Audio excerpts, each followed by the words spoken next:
আল্লাহ পাক বলেছেন ফাইন্না মাআল উসরি ইউসরান, ইন্না মাআল উসরি ইউসরা। জেনে রাখো, দুঃখ এবং কষ্টের পরে রয়েছে সুযোগ সুবিধা, আর অসচ্ছলতার সাথে রয়েছে উদার সচ্ছলতা। যত বড় বিপদ আসছে, এই বিপদের পরেই আল্লাহ পাক তার গোলামদের উপরে রহমত নাজিল করবেন ইনশাআল্লাহ। সুতরাং ঈমানদার লোকেরা, তাদেরকে আল্লাহ পাক বলছেন কোনো ভয় নাই, কোনো চিন্তা নাই, যত বড় বিপদে পড়ো আমারে ডাকো, আমি ডাকের সাড়া দিয়ে দেব। সবাই আল্লাহরে ডাকেন, সুবহানাল্লাহ ওয়ালহামদুলিল্লাহ লা ইলাহা ইল্লাল্লাহ। জোরে পড়েন সুবহানাল্লাহ ওয়ালহামদুলিল্লাহ লা ইলাহা ইল্লাল্লাহ, সুবহানাল্লাহ ওয়ালহামদুলিল্লাহ।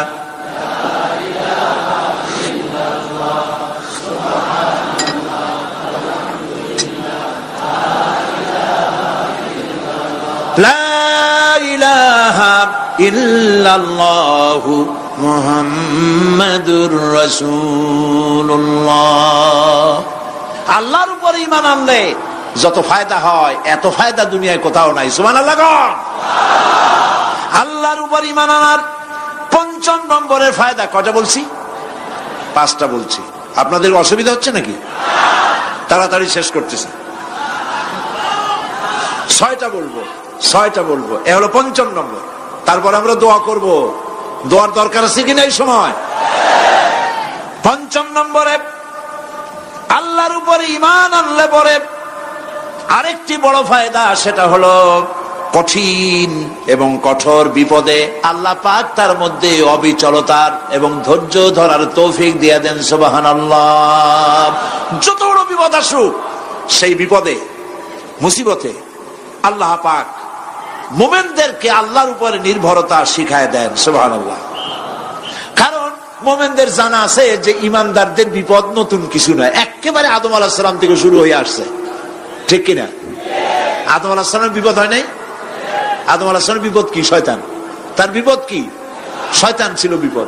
প্রত্যেক নবীর সময় মানুষেরা নবীদের কষ্ট দিছে, দেয় নাই?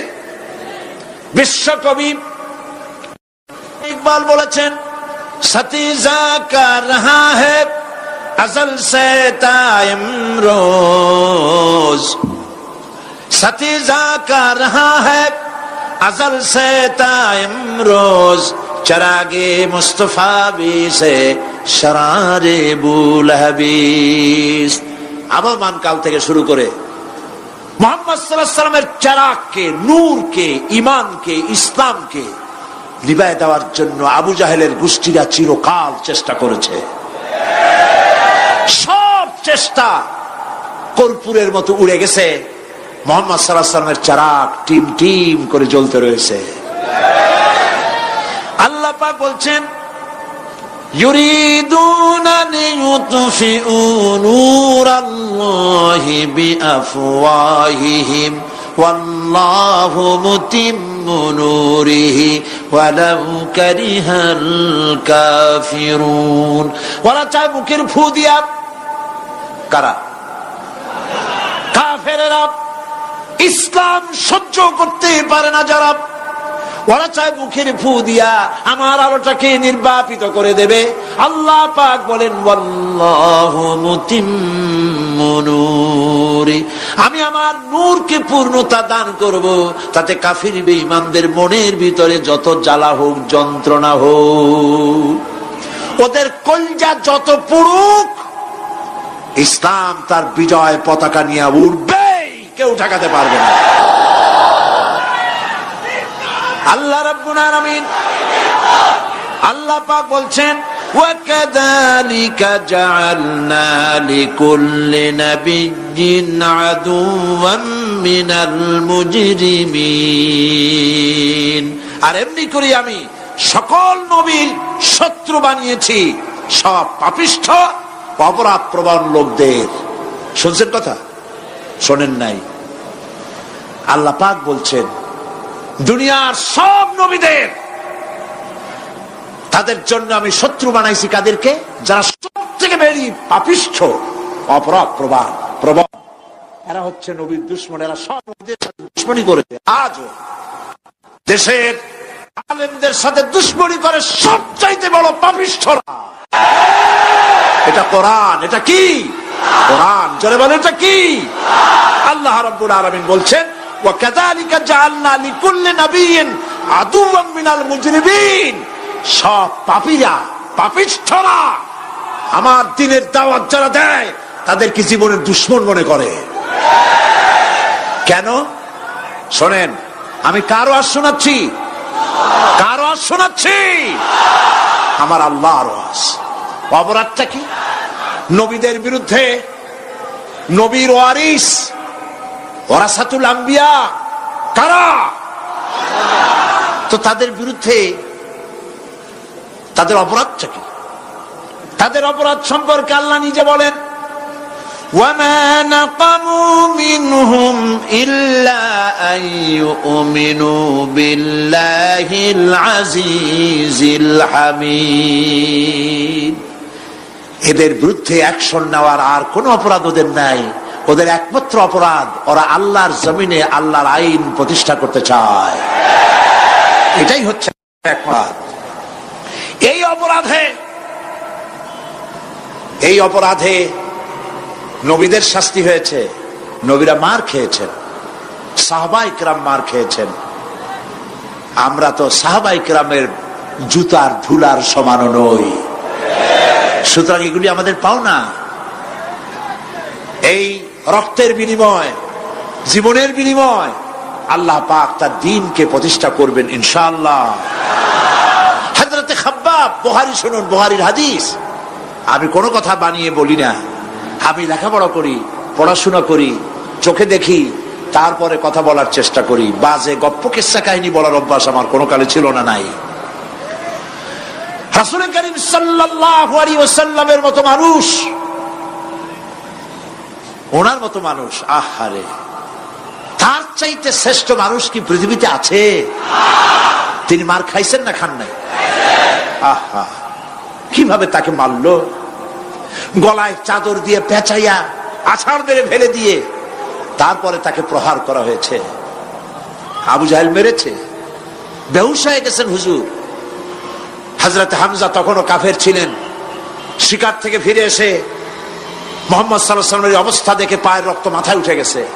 আপন ভাইয়ের ছেলে, আর এমন ছেলে। চলে গেলেন আবু জাহেলের বাড়ি, বললেন, আবু জাহেল, তুই নাকি মুহাম্মদ সাল্লাল্লাহু আলাইহি ওয়াসাল্লাম মারছিস? কেন মারলি? তিনি তো ভালো কথাই বলেন, সব সময় বলেন সত্য কথা বলো, মানুষের উপকার করো, এতিমকে আশ্রয় দাও। এত সুন্দর সুন্দর ভালো ভালো কথা বলেন, তার মতো ভালো মানুষ তো দুনিয়ায় দেখি নেই। মারলি কেন?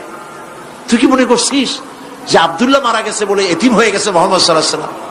তোর মনে রাখা উচিত, আব্দুল্লাহ মারা গেছে, হামজা মরে নাই। হযরত হামজা ধনুক বাইর করলেন, এক বাড়ি মারলেন মাথার উপরে, মাথা ফাটা রক্ত বেরিয়ে গেল। হামজা হন হন করে হেঁটে এলেন রাসূলের কাছে।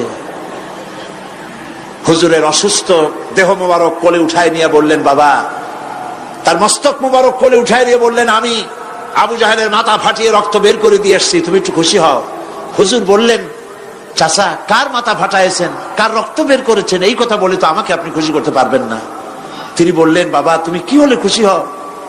তিনি বললেন, আমি খুশি হই চাচা, তোমার মুখে যদি একটা বার আমি ঈমানের কলেমা শুনতে পাই। হযরতে হামজা বললেন, মুহাম্মদ সাল্লাল্লাহু আলাইহি ওয়াসাল্লাম, আমার বুঝতে মোটেও কষ্ট হয়নি, তুমি কোন সাধারণ মানুষ নও। সাধারণ মানুষের প্রতিশোধে তুমি বিশ্বাসী হতে, খুশি হতে, প্রতিশোধে বিশ্বাসী হওনি। তুমি অবশ্যই আল্লাহর নবী। আমি আল্লাহকে সাক্ষী রেখে, আমি তোমাকে সাক্ষী রেখে ঈমানের কালেমা ঘোষণা করছি, লা ইলাহা ইল্লাল্লাহু মুহাম্মাদুর রাসূলুল্লাহ। ভাইরা আমার, আল্লাহর দ্বীন প্রতিষ্ঠার জন্য আমার নবীদেরকে কষ্ট করতে হয়েছে, সাহাবায়ে কেরামদেরকে কষ্ট করতে হয়েছে, আল্লাহর ওলিদেরকে, ইমাম আবু হানিফা রাহমাতুল্লাহ আলাইহিকে 8 বছর জেলের মধ্যে রাখা হয়েছিল। ইমাম আহমদ বিন হাম্বলকে চাবুক মেরে মেরে গায়ের গোশত আর চামড়া তুলে ফেলে দেওয়া হয়েছিল। তারপরেও তা বাতিলের সামনে মাথা নত করে নাই। এর নাম হচ্ছে ইসলাম। এর নাম কি? বুখারীর হাদিস, হযরত খাব্বাব বিন আরিত রাদিয়াল্লাহু তাআলা আনহু, বুখারীতে হাদিসটা এভাবে এসেছে, ওয়ান খাব্বাব বিন আরিত রাদিয়াল্লাহু তাআলা আনহু আন্নাহু قال قال شكونا الى رسول الله صلى الله عليه وسلم وهو متوسد بردة له في ظل الكعبة। তিনি বললেন, আমরা রাসূলের কাছে গেলাম, যাই দেখি রাসূল করিম সাল্লাল্লাহু আলাইহি ওয়াসাল্লাম কাবা শরীফের ছায়ায় আরাম ফরমাচ্ছেন। আমরা কাছে গিয়ে বললাম, আলা তাস্তানসিরু লানা আলা তাদউ লানা ইয়া রাসূলুল্লাহ, হে রাসূল, আপনি কি আমাদের জন্য দোয়া করবেন না? আমরা তো মার খেতে খেতে শেষ হয়ে গেলাম। আমাদের খাব্বাবকে, খুবাইবকে, আম্মারকে, সুমাইয়াকে মেরে শেষ করে দিল। আর আমাদেরকে না খাওয়ায় রাখে, সারা রাত খেতে দেয় না, ঘুমাতে দেয় না। তারা আমাদের বেলালকে মেরে মেরে রক্তাক্ত করে উত্তপ্ত মরুভূমির উপরে চিৎ করে শোয়ায়, বুকের উপরে পাথর চাপা দিয়ে রেখেছে। ওরা সাহাবায়ে কেরামদেরকে মারতেছে, না খাওয়ায় রাখতেছে। হুজুর, আপনি কি আল্লাহর কাছে দোয়া করবেন না?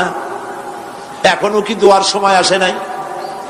হাদিস শরীফে এসেছে, হুজুর সাল্লাল্লাহু আলাইহি ওয়াসাল্লাম উঠে বসলেন, বললেন, ও খাব্বাব, তোমাদের আগে এই পৃথিবীতে যারা দ্বীনের দাওয়াত নিয়ে এসেছিলেন, সমকালীন রাষ্ট্র শক্তি তাদেরকে ধরত, ফায়ুহাজুর রাজুলু ফায়ুহফারু লাহু ফিল আরদ, তাদেরকে ধরে তাদের জন্য কবর খনন করা হতো জীবিত মানুষের জন্য।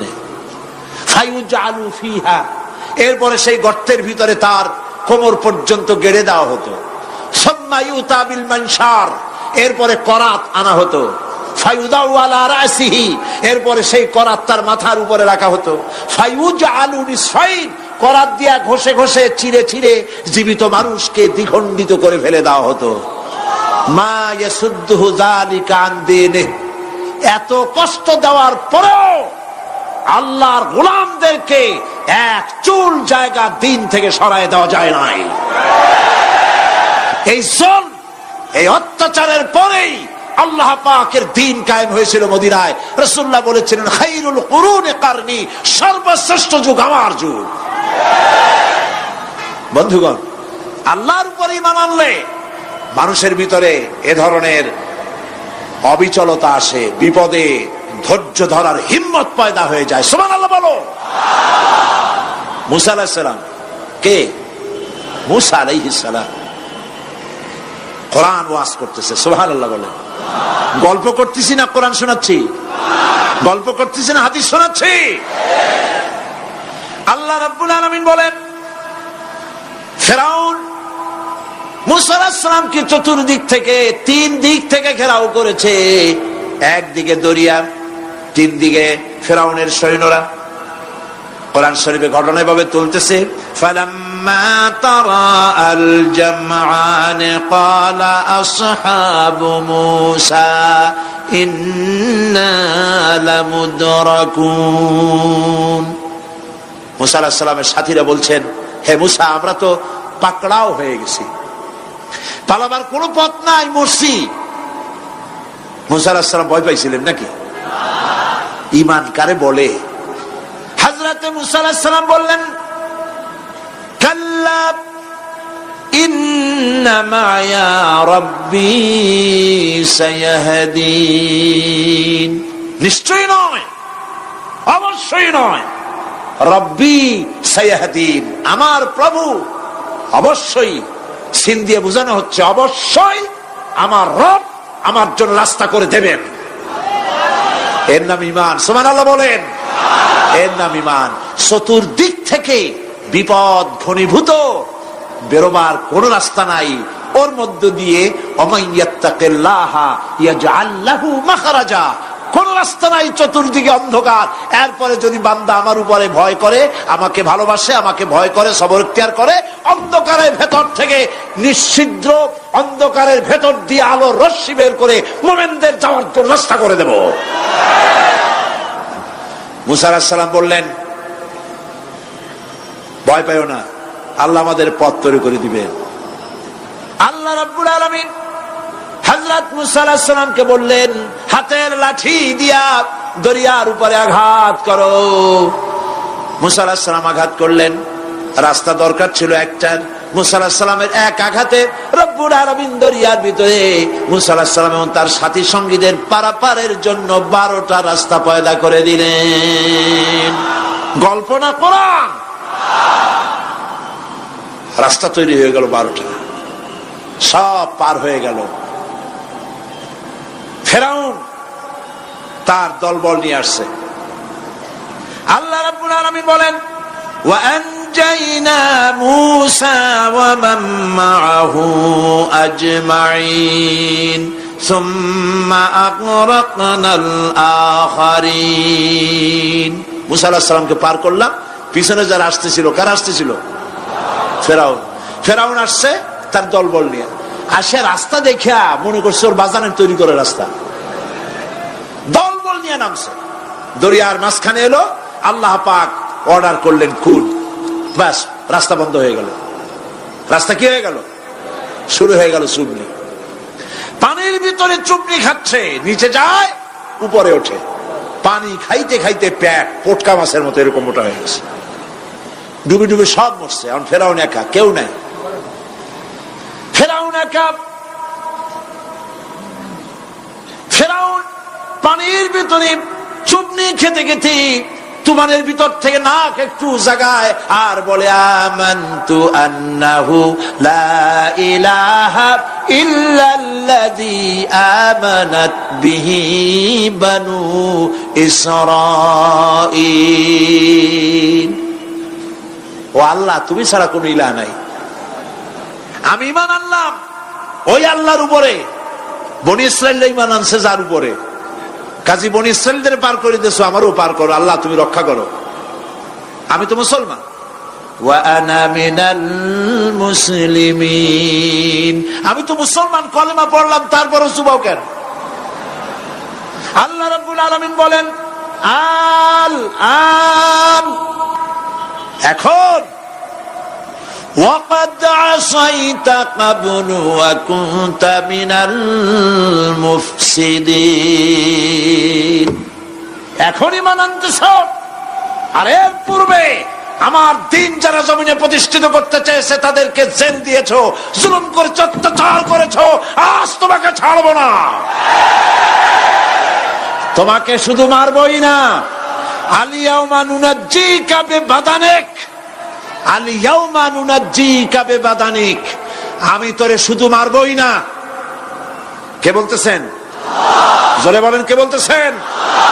আমি তোরে শুধু মারবই না, আল-ইয়াওমা নুনাজ্জিকা বিবাদানিক। আমি তোর শরীরটারে বাঁচায় দেব। তোর শরীর পানিতে পচবে না, পোকায় খাবে না, মাটিতে পচাবে না। তোরে আমি শুটকি বানায় রাখবো। কিয়ামত পর্যন্ত দুনিয়ায় যত ফেরাউন আর ফেরাউনের বাচ্চারা আসে, তোরে দেখে যেন তারা ইতিহাস স্মরণ করে। আল্লাহ রাব্বুল আলামিন কোরআনে কারীমের মধ্যে পরিষ্কার করে মানুষদেরকে বুঝায় দিয়েছেন, আল্লাহর উপর ঈমান আনলে পরে তার হিম্মত বেড়ে যায়, মনের বল বেড়ে যায়। সুবহানাল্লাহ। হযরত রাসূল করিম সাল্লাল্লাহু আলাইহি ওয়াসাল্লাম কাফের বেঈমানেরা চতুর্দিক থেকে বাড়ি ঘেরাও করে রেখেছে, পালাবার কোনো পথ নাই। ঘুমেছিলেন তিনি। জিবরাইল এসে বলেন, ইয়া রাসূলুল্লাহ, ঘুমের থেকে জাগুন, আল্লাহ আপনাকে সালাম বলেছেন আর আপনাকে হিজরত করার জন্য মদিনায় আল্লাহর অর্ডার করেছেন। বাড়ির চতুর্দিকে কাফেররা তরবারি নিয়ে দাঁড়ানো। নবীজি ঘুমের থেকে জেগে হযরত আলীকে ডেকে বলেন, আলী রে, আমার বিছানায় আমার চাদর মুড়ি দিয়া ঘুমায় থাকো। আল্লাহ আমাকে অর্ডার করেছেন, আমি মদিনায় চললাম। হযরত আলী হুজুরের দিকে তাকায় বলেন, ইয়া রাসূলুল্লাহ, আপনার বিছানায় আপনার চাদর মুড়ি দিয়ে আমি ঘুমায় থাকবো। সকালবেলায় কাফের বেঈমানেরা এই ঘরের মধ্যে প্রবেশ করে আপনার কম্বলের নিচে আমারে দেখে তারা মোহাম্মদ মনে করে আমারই তারা কেটে কেটে টুকরা টুকরা করে দেবে। আমার কোনো আপত্তি নাই, কোনো ভয় নাই, কোনো চিন্তা নাই, কোনো দুঃখ নাই, বরং আমার মনের মধ্যে এটাই তৃপ্তি হবে যে আমি আলীর জীবনের বিনিময়ে আল্লাহর নবী দুনিয়ায় বেঁচে থাকেন। নবীজি ঘরের থেকে বেরোলেন, চতুর্দিকে দেখেন কাফের বেঈমানেরা দাঁড়ানো, শত শত কাফের, হাতে তরবারি। হুজুর সাল্লাল্লাহু আলাইহি ওয়াসাল্লাম এক মুষ্টি বালু হাতে নিলেন, এক মুঠো বালু হাতে নিয়ে ফু দিয়া বালুগুলো ছেড়ে দিলেন। ঘরের চতুর্দিকে যত কাফের ছিল সবগুলির চোখের মধ্যে বালি ঢুকে গেছে। চোখের মধ্যে যদি বালি ঢোকে তাহলে কি মজা লাগে না? দুই হাত দিয়া সমানে ঘষা শুরু করছে কাফেরেরা, দুই চোখ আঙ্গুল দিয়া ঘষাঘষি করছে। এই ফাঁক দিয়া নবীজি বেরিয়ে গেলেন, একটা কাফেরও দেখে নাই নবী কোথায় গেলে। আল্লাহ পাক পরবর্তী সময়ে নবীজিকে শোনায় দিলেন, ওয়ামা রামাইতা ইয রামাইতা ওয়ালাকিন্নাল্লাহ রামা। নবী আপনি নিক্ষেপ করেন নাই যখন আপনি নিক্ষেপ করছিলেন, আপনি তো শুধু ধুলাগুলো ধরে এমনি ছাড়ছেন। ঘরের চতুর্দিকে সমস্ত কাফেরদের চোখে বালি পৌঁছে দেওয়ার দায়িত্ব আমার কুদরত গ্রহণ করেছিল। নবীজি হযরত আবু বকরের বাড়িতে এলেন, দরজায় দাঁড়িয়ে নক করেছেন, ভেতর থেকে আওয়াজ এলো। হুজুর বললেন, ইয়া আবু বকর। হযরত আবু বকর পিছন থেকে দরজার মধ্য থেকে ঘরের মধ্য থেকে জবাব দিলেন, লাব্বাইকা ওয়া সাদাইকা ইয়া রাসূলুল্লাহ। হুজুর প্রশ্ন করলেন, আবু বকর, গভীর রাত্রে জিবরাইল আমারে ঘুম থেকে জাগাইলো, তোমারে জাগাইলো কে? এক ডাকে উঠলা কেমনে? হযরত আবু বকর বলেন, ইয়া রাসূলুল্লাহ, আপনি আমারে নিয়ে হিজরত করবেন বলেছিলেন, আমি চিন্তা করেছি না জানি কত রাত্রে নবীজি আসেন, আর আমার দরজায় দাঁড়ায়া নবীজি আমারে ডাকবেন, আমি থাকবো শুয়া, বেয়াদবি হয়ে যাবে। এই জন্য বিছানায় না ঘুমায়া আপনার পবিত্র জবানের ডাক শোনার জন্য এত রাত ধরে এই দরজার সঙ্গে দাঁড়ায়া দাঁড়ায়া ঘুমাইতেছিলাম। নবীজি হযরত আবু বকর রাদিয়াল্লাহু তাআলা আনহুকে সঙ্গে করে নিয়া মদিনার পথ পরিহার করে মেসফালার মধ্য দিয়ে, যারা হজে গেছেন দেখে আসছেন, মেসফালা জাবালে কেদোয়া, মেসফালার উপর দিয়া জাবালে কেদোয়ার উপর দিয়া আরো একটা পাহাড় পাড়ি দিয়া জাবালে সুরে চলে গেলেন। সন্ধ্যা হয়ে গেল, ফজর হয়ে কি বলেন, ফজরে রক্ত হয়ে গেল। হযরত আবু বকর বলেন, ইয়া রাসূলুল্লাহ, পালাবার উপায় নাই, ধরা পড়ে যাব, তাড়াতাড়ি চলেন, গুহার মধ্যে ঢুকি। তবে পাহাড়ে গুহা, সাপ থাকতে পারে, বিচ্ছু থাকতে পারে, আমি আগে ঢুকি, কোনো বিপদ হয় আমার উপরে হয়ে যাক, আল্লাহর নবী সুস্থ থাকুক। হযরত আবু বকর কি মহব্বত, নিজের জীবনের চাইতে রাসূলের মহব্বত বেশি, সুবহানাল্লাহ। এই জন্য নবীজি বলেছেন, ও আমার সাহাবীরা, तमाम পৃথিবীর সমস্ত মুমিনের ঈমান যদি এক পাল্লায় রাখা হয়, আর একা আবু বকরের ঈমানটা যদি আর এক পাল্লায় রাখা হয়, তোমরা দেখতে পাবে तमाम পৃথিবীর মুমিনের ঈমানের তুলনায় একা আবু বকরের ঈমানের পাল্লাটা ভারী হয়ে গেছে।